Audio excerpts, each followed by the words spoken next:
Assalamualaikum warahmatullahi wabarakatuh. Perkenalkan, nama saya Dias Fabianulin NPM 2531147 dari program studi S1 Sistem Informasi.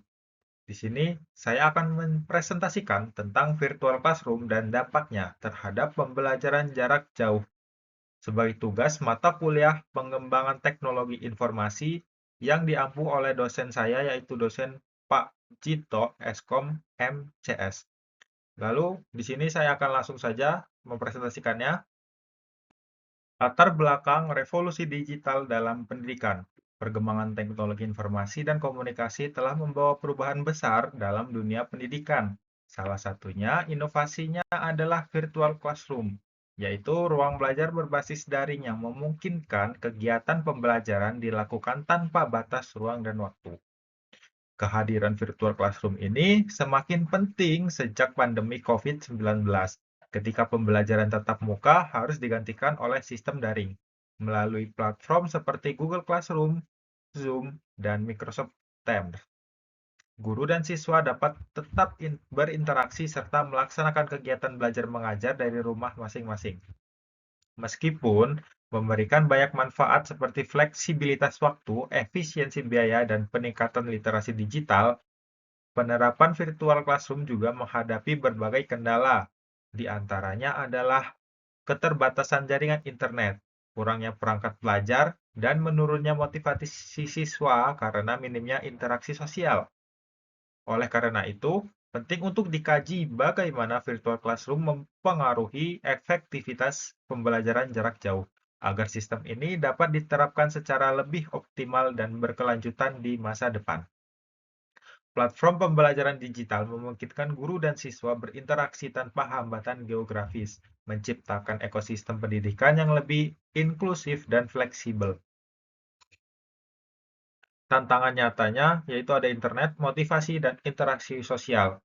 Untuk teknologi internetnya memfasilitasi koneksi global untuk pembelajaran.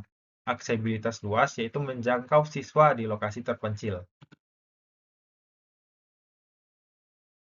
Rumusan masalah penelitian. Yang pertama, definisi dan karakteristik. Apa pengertian, komponen utama, dan ciri-ciri virtual classroom sebagai platform pembelajaran digital? Yang kedua itu dampak pada efektivitas.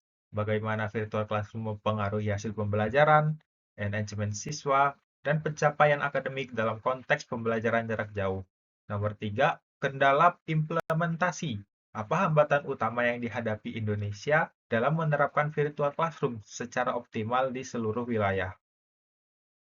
Tujuan penelitian. Penelitian ini bertujuan untuk memberikan pemahaman mendalam tentang virtual classroom dan pengaruhnya terhadap kualitas pendidikan di Indonesia. Yang pertama, menganalisis konsep, menjelaskan definisi komprehensif, karakteristik, dan komponen teknologi virtual classroom modern.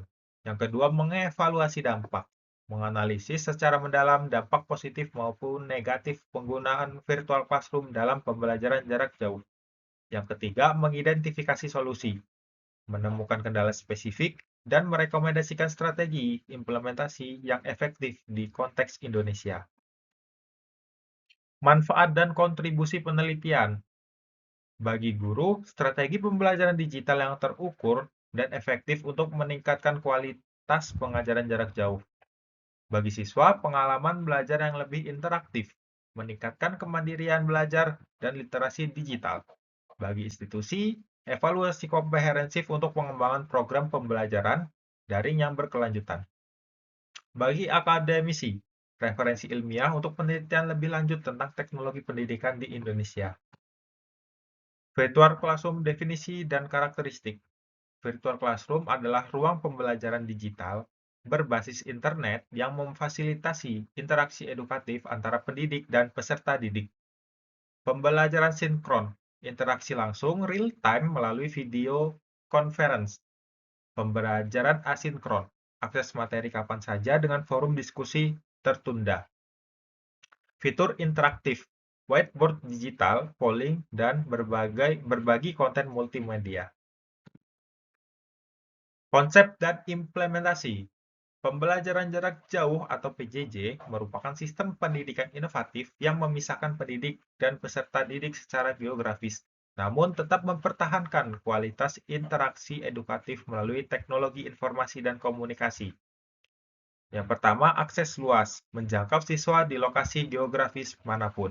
Yang kedua, fleksibilitas, pembelajaran sesuai kecepatan individual siswa. Yang ketiga, infrastruktur, membutuhkan teknologi jaringan dan SDM terlatih. Dampak positif virtual classroom itu ada apa aja sih? Yang pertama, fleksibilitas waktu dan tempat. Jadi siswa dapat belajar kapan saja dan di mana saja sesuai kenyamanan mereka, meningkatkan produktivitas pembelajaran. Yang kedua itu efisiensi biaya. Jadi mengurangi beban biaya transportasi, fasilitas fisik, dan operasional sekolah secara signifikan. Jadi yang ketiga ada akses materi tak terbatas. Konten pembelajaran lebih luas, mudah diperbarui dan dapat diakses dalam berbagai format multimedia. Dan yang terakhir ada peningkatan literasi digital.